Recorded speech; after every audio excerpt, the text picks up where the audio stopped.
looking at that as a potential, it helps to increase bone density and reverse osteoporosis. It's like that of a rebound. So, I mean, like I said, I could spend hours talking. I get very passionate about it, so I'm trying to stay a little bit in my zen, because everybody else is zen out. I'm like, I don't want to be too hyper about it. But, oh yeah, you guys, it's off the top. But the most important thing is to go out and explore. You can look at Brenda Center or go on the internet, any of the things that you've heard about here today.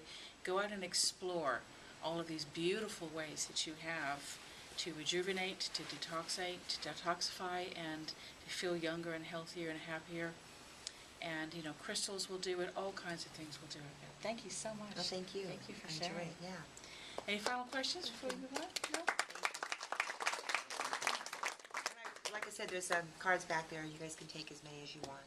Pass them on to your friends. So they get a 10-minute free vibe? Mm-hmm. Absolutely. Cool. Thank you. That's very kind of you. You're welcome. Okay, just breathing all that information in. Any fear around any diseases or illness or feeling sluggish or toxified, releasing those now. Seeing any images of anything positive and creative you can do to rejuvenate yourself. Bringing all that information in.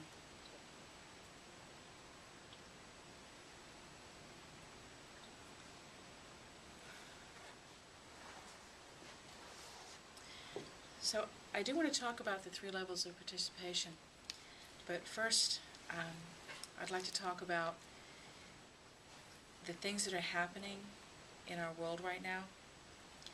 In addition to all of the changes that are having us get healthier and younger and stronger, and there's a movement towards organic food and more water and moving away from alcohol and prescription drugs and recreational drugs and the sluggish behaviors. And we are becoming more and more conscious of getting back to health and getting out of this sort of this 20, 30-year cycle we had. I think started in the 60s with junk food and prescriptions and working hard. We're kind of moving out of this era. There's going to be a shift in the medical community. And like anything, the horse and buggy driver eventually had to go out of business when automobiles came in. And at some point in time, the traditional medicine as we know it will have a huge shift. Last night, Audubon and I were watching on PBS the Susie Orman, the money class. And she, for many of you, have you heard of Susie Orman? She does all the... I didn't realize this, but Audubon was telling me last night, she started out as a waitress. Saved her money, made a $3,000 investment with a friend or a family member that went bad, and she lost all of her savings. And so she started reading books and self-educating herself. When you hear her talk, you think you're talking to an MBA or somebody with all of these financial credentials, but she is completely self-educated. And last night on this special, she was talking about the new America. And she has her standard bullet points that she says, are you funding your 401k? Are you matching it? Are you matching out your Roth IRAs? Do you have 8 months of disposable income saved up? How many people can actually say that in this room? But there were people in her audience that raised their hands. They had been what she called Susie followers for a couple of years, and they had 8 months of disposable income saved up, and all of their retirement accounts, and trained to do what she called living within your means but above your needs, and experiencing the joy of saving money rather than spending money. That sounds really positive, but Audubon and I being CPAs, as she was having this conversation, I said, do you understand the impact of what will happen if everybody in the world adopted that concept? What would happen to our banking system that survives on charging interest rather than paying it to savings accounts? Trav over here is a financial analyst. Think of the impact that that's going to have.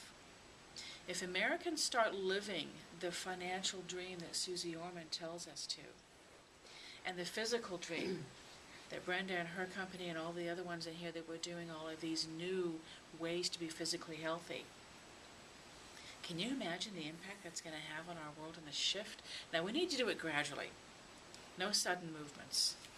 We need to do things as a process. We don't want to throw our world into a state of chaos.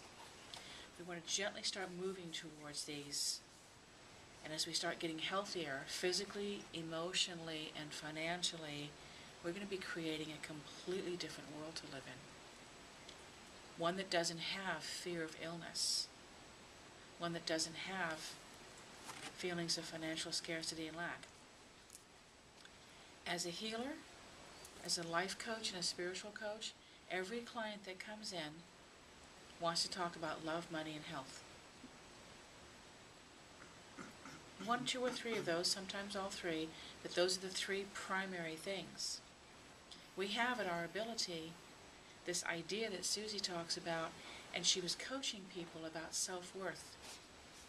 And this young man stood up in the audience, and he had just gotten a job, and he was talking about, how do I save for my 401k when I'm basically just getting, barely minimum wage in this new job? I'm a college graduate. And she said, do you love what you do? And he said, yes. And she said, then don't worry about the money. If you're supposed to be at work at 8, get there at 7. If you're supposed to leave at 5, stay till 6 or 7. If you're off on the weekends, go in for a few hours. Immerse yourself in the job, love what you do, become so valuable that that energy of your value that you are creating will start to energize your levels of self-worth and self-esteem, and your company will start picking up on how valuable you are, and the raises will come. And I want to use that as my segue into the 3 levels of participation.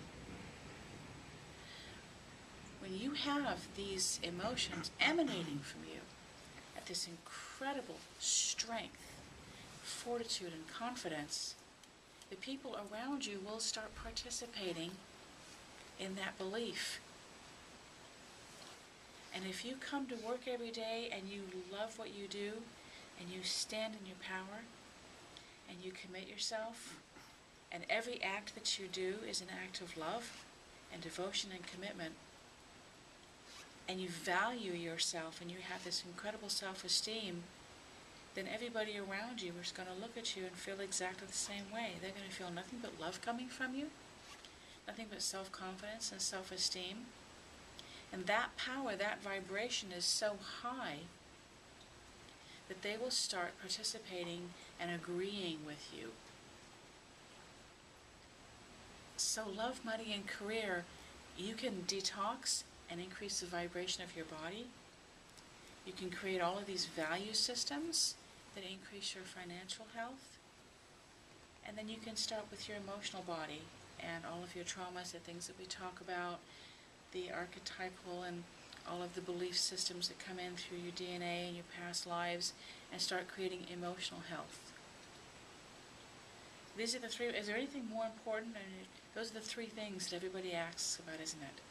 If I could say, right now, raise your hand and tell me one thing that you'd like to have improve in your life, it's probably going to hit on one of those 3, or if not more of them. So I'd like to illustrate an example, and I like to express that the temple here, it's kind of like this training ground, and the things that I start thinking about and shifting in my paradigm, they always show up here to get illustrated to me. So the other day we were getting ready for our holistic healing fair that was yesterday. We were confirming with all of the healers and vendors that were going to be participating and buying a table. And I was putting all the names on the websites with their descriptions of what they do.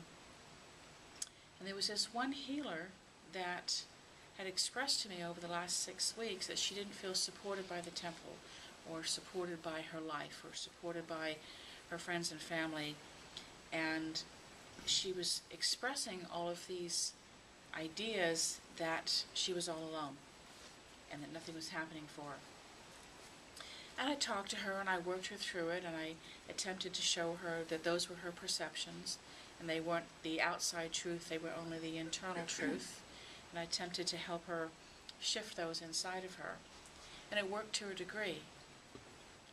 But she made another phone call to me and said,